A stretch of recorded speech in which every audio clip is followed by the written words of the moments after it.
बिस्मिल्लाहिर्रहमानिर्रहीम। अस्सलाम वालेकुम स्टूडेंट्स। आज की वीडियो स्टार्ट करने से पहले आप हमारे चैनल को सब्सक्राइब कर लें और बेल आइकन को प्रेस कर लें ताकि आप हमारे आने वाली न्यू वीडियोस को देख सकें। स्टूडेंट्स, आज का हमारा जो टॉपिक है वो मोशन ऑफ आर्टिफिशियल सैटेलाइट्स है।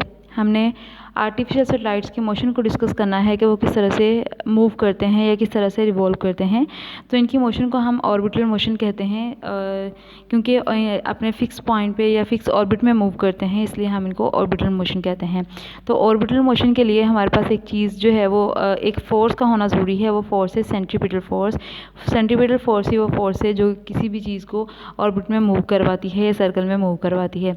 तो यहाँ पे इसलिए हम जो फार्मूला यूज़ करेंगे वो भी सेंट्रीपिटल वाला फार्मूला ही यूज़ करेंगे, क्योंकि हमारे पास यहाँ पे सेंट्रीपिटल फोर्स यूज़ होगी। तो यहाँ पे हम इसकी डेरिवेशन से पहले ये देख लेते हैं। A satellite requires centripetal force that keeps it to move around the earth. एक सैटेलाइट को क्या चीज़ रिक्वायर होती है? सेंट्रीपिटल फोर्स रिक्वायर होती है उसको मूव करने के लिए। The gravitational force of attraction between the satellite and the earth provide the necessary centripetal force. और वो सेंट्रीपिटल फोर्स कहाँ से आती है? जो ग्रेविटेशनल फोर्स ऑफ अट्रैक्शन है वो सैटेलाइट्स को नेसेसरी सेंट्रीपिटल फोर्स जो है वो प्रोवाइड करती है। तो इसकी डेरिवेशन जो है ये लॉन्ग के लिए इम्पोर्टेंट है, लॉन्ग में आ जाता होता है ये। तो यहाँ से है consider a satellite of mass M. हमने क्या कंसीडर कर लेना है? हमारे पास एक सैटेलाइट है जिसका मैस क्या है? एम है, जो कि रिवॉल्व कर रहा है around the earth at an altitude H, जो कि एल्टीट्यूड एच पे जो है वो रिवॉल्व कर रहा है हाइट पे। तो in an orbit of radius R nought, यहाँ पे हमने रेडियस आर नोट लिया है। आर नोट इसका मतलब ये है, ओ हमने छोटा सा लगाया है क्योंकि हम यहाँ पे ऑर्बिटल की बात कर रहे हैं, तो इसलिए हमने इसके साथ ओ लगा दिया। इसको हम आर नोट पढ़ेंगे with orbital velocity V nought, और यहाँ पे हमने इसके साथ भी नोट लगा दिया। The necessary centripetal force required to is given by. तो सेंट्रीपिटल फोर्स का फॉर्मूला हमारे पास क्या होता है? F C is equal to M we note का स्क्वायर ओवर आर। इसको हमने नाम दे देते हैं इक्वेशन नंबर 1 का। यहाँ पे इसको हमने नाम दे दिया F C is equal to M we note का स्क्वायर ओवर आर। इसको हमने इक्वेशन नंबर 1 का नाम दे दिया। उसके बाद हमें पता है कि हमारे पास फोर्स जो होती है वो किसके इक्वल होती है? वेट के। और वेट जो है वो किसके इक्वल होता है? एम जी के। तो एम जी के साथ हमने एच लगा दिया, क्योंकि हमारे पास जो सैटेलाइट है वो हाइट पे रिवॉल्व कर रहा है, इसलिए हमने इसके साथ एच लगा दिया। इसको हमने 2 का नाम दे दिया इक्वेशन नंबर 2। अब हमने लिखा पुटिंग इक्वेशन 2 इन 1। हमने इक्वेशन 2 को पुट कर देना है इक्वेशन नंबर 1 में। तो एफ सी की जगह पे क्या आ जाएगा? M g h is equal to M we note का square over r as it is आ जाएगा। अब आर नोट यहाँ पे डिवाइड हो रहा है, इधर आके क्या हो गया? मल्टीप्लाई हो गया, is equal to M we note का स्क्वायर आ गया। एम यहाँ पे मल्टीप्लाई हो रहा है, इधर आके क्या हो गया? डिवाइड हो गया। ये एम इस एम से कट गया, बाकी क्या आ गया? जी एच आर नोट और वी स्क्वायर। अब वी नोट के स्क्वायर को हमने ख़त्म करना है, तो उसके लिए क्या करेंगे? स्क्वायर रूट ले लेंगे दोनों साइड्स पे। हमने लिखा taking square root on both sides, v note का square is equal to g h r naught. Square root आ गया। अब ये स्क्वायर जो है वो स्क्वायर रूट से कैंसिल आउट हो गया। V naught is equal to g h r naught आ गया।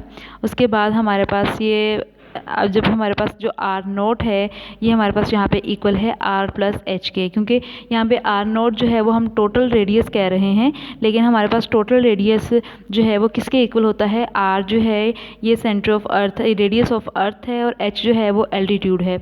अगर हम इन दोनों को प्लस करते हैं तो फिर हमारे पास टोटल रेडियस आता है, जो कि क्या है? आर नोट है। तो ये आर नोट हमारे पास किसके इक्वल है? आर प्लस एच के। ये हमारे पास फॉर्मूला बन गया तब के लिए जब हमारे पास जो सैटेलाइट है वो हाइट पे होगा। जब सैटेलाइट हाइट पे मूव कर रहा होगा तो उसके लिए ये फॉर्मूला है उसकी वेलोसिटी के लिए। लेकिन सारे सैटेलाइट्स जो हैं वो हाइट पे मूव नहीं करते, उसमें से बहुत सारे सैटेलाइट्स ऐसे भी हैं जो कि अर्थ की सरफेस के साथ मूव करते हैं या एल्टीट्यूड के पे मूव नहीं कर रहे। तो उनके लिए जो फॉर्मूला है वो हम थोड़ा सा चेंज बनाएंगे, क्योंकि यहाँ पे एच उसमें नहीं आएगा। तो हम कहते हैं an approximation be made for a satellite revolving close to the earth such that, जबकि एक सैटेलाइट जो है वो अर्थ के क्लोज मूव कर रहा होगा, उसमें हम कहते हैं कि R प्लस एच जो होगा वो अप्रोक्सीमेट किसके हो जाएगा? R के, यानी कि उसमें H नहीं होगा। तो ये दोनों जो होंगे वो किसके इक्वल हो जाएंगे? अप्रोक्सीमेट R के ही। R क्या है हमारे पास? रेडियस ऑफ द अर्थ है।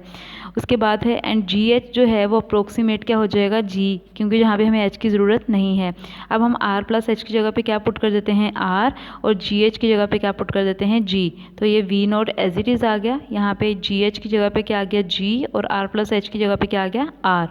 तो ये v is equal to √g/r, ये हमारे पास फॉर्मूला सेकंड फार्मूला बन गया जब सेटेलाइट जो है वो हाइट पे नहीं होगा और जब सेटेलाइट हाइट पे होगा। ये दोनों फार्मूलाज जो है वो आप लोगों ने याद करने हैं। इसकी डेरिवेशन भी आप लोगों ने करनी है, ये इंपॉर्टेंट है, पेपर में आती है। तो इस तरह से आपका ये टॉपिक जो है वो कंप्लीट हुआ। इसमें एंड पे है ये जो MCQs के लिए आता है, satellite revolving around very close to the earth has speed v0 nearly 8 kilometre per second और 29,000 किलोमीटर पर आवर। ये अगर कोई सेटेलाइट हैं वो क्लोज हैं अर्थ के तो उनकी स्पीड जो है वो बताई गई है। MCQs बहुत इंपॉर्टेंट है ये। उसके बाद डू यू नो में है कि मून का जो डिस्टेंस है अर्थ से वो कितना है, इसको अंडरलाइन कर लें आपने, ये याद करना है। ये भी MCQs के लिए है और ये अपनी 1 रेवोल्यूशन जो है वो कितने डेज़ में कंप्लीट करता है अर्थ के अराउंड, तो 27.3 डेज़ है। इसको भी आप लोगों ने अंडरलाइन कर लेना है MCQs के लिए। तो यहाँ तक हमारा ये चैप्टर जो है वो भी कंप्लीट हुआ इसकी थ्योरी के अकॉर्डिंग। तो अब हमारा जो नेक्स्ट है वो इसके MCQs करवा देती हूँ। 5.1 है, encircle the correct answer from the given choices. First हमारे पास है earth gravitation force of attraction vanishes at, earth की ग्रेविटेशन फोर्स जो है वो कहाँ पे ख़त्म होती है, इन्फिनिटी पे, बी ऑप्शन है। Value of g increase with the increase in mass of the body, increase in altitude या decrease in altitude, none of the above. तो वैल्यू ऑफ जी जो है वो इंक्रीज़ कैसे होती है, जब एल्टीट्यूड जो है वो डिक्रीज़ हो जाता है, यानी कि एल्टीट्यूड और जी दोनों का रिलेशन जो था वो इन्वर्स था। तो अगर जी ज़्यादा हो रहा है तो एल्टीट्यूड क्या हो जाएगा, कम हो जाएगा, सी ऑप्शन है।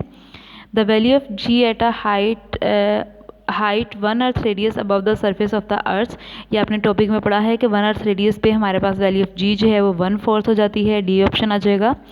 The value of ji on moon surface is 1.6 metre पर ms-2, ये हमारे पास जी की वैल्यू गिवन है। What will be the weight of a 100 kg body on the surface of the moon, यानी हमारे पास जी भी गिवन है और मैस भी गिवन है, वेट हमने फाइंड आउट करना है। तो फॉर्मूला लगाएंगे W is equal to mg, m की जगह पे क्या आ जाएगा 100 और g की जगह पे 1.6, दोनों को मल्टीप्लाई कर देंगे तो जो आंसर आता है वो 160 न्यूटन आंसर आता है, बी ऑप्शन है। इस पे फॉर्मूला लगेगा W is equal to mg वाला। तो नेक्स्ट जो है वो हमारे पास है the altitude of geostationary orbits in which communication satellites are launched above the surface of the earth is, इसका है 42,300 किलोमीटर, ये भी साइड बॉक्स में है, डी ऑप्शन है इसका। और the orbital speed of low orbit satellite is, इसका है लो ऑर्बिटल सेटेलाइट्स जो हैं उनकी स्पीड कितनी होती है, तो 8,000 मीटर पर सेकेंड, डी ऑप्शन है इसका भी। तो यहाँ तक आप लोगों के MCQs भी कंप्लीट हो गए और ये चैप्टर कंप्लीट हो गया है। बाकी इसकी एक्सरसाइज और न्यूमेरिकल्स जो है वो हम इंशाल्लाह नेक्स्ट आने वाले लेक्चर्स में करेंगे। तो आज के लिए इतना ही काफ़ी है। अल्लाह हाफिज़।